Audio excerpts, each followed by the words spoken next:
Ingarso Sungtulodo, Ing Madya Mangunkarso, dan Tut Uri Handayani. Di depan memberi teladan, di tengah memberi bimbingan, dan di belakang memberi dorongan. Pasti kalian familiar dengan 3 kalimat tersebut, bukan?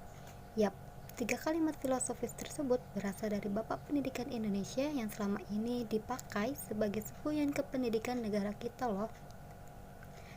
Siapa sih yang tidak kenal dengan beliau? Karena nyatanya kita telah dikenalkan sosok beliau sejak sekolah dasar.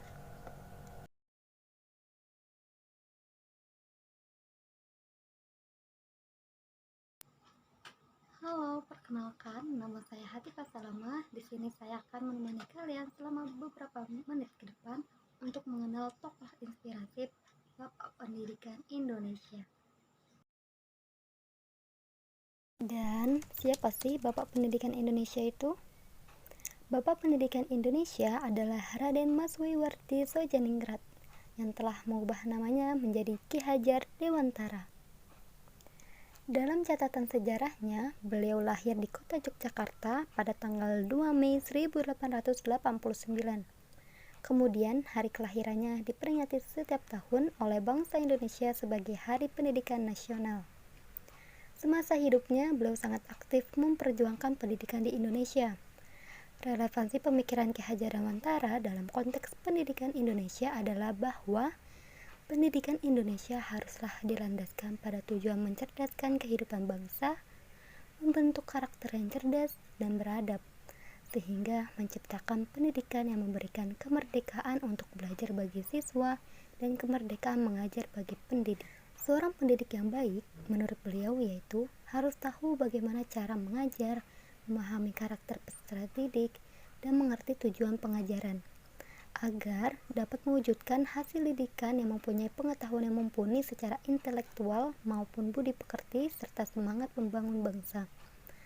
Berguru kepalang ajar, bagai bunga kembang tak jadi. Ilmu tidak akan bermanfaat jika tidak dipelajari dengan sempurna. Maka sudah sepatutnya dari sisi siswa maupun pendidik haruslah bekerja sama untuk memberikan hasil sempurna dalam mengenyam pendidikan. Kita bisa mengintip inspirasi pembelajaran dari sang sosok Bapak Pendidikan Indonesia, yaitu diantaranya 1. Beliau menerapkan trikon. Trikon itu yaitu ada continue, artinya pendidikan di Indonesia mesti dilakukan secara terus-menerus dan berkelanjutan. Konsentris artinya untuk mengembangkan pendidikan di Indonesia harus sesuai dengan kebudayaan serta nilai luhur bangsa yang ditanam dalam generasi muda.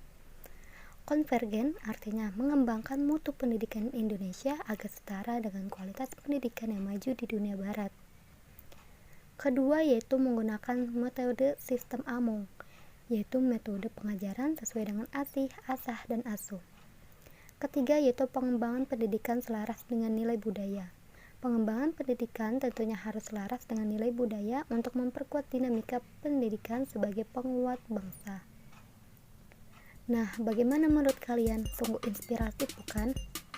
Sampai sini saya ucapkan terima kasih telah menyimak, kurang lebihnya mohon maaf, dan sampai jumpa.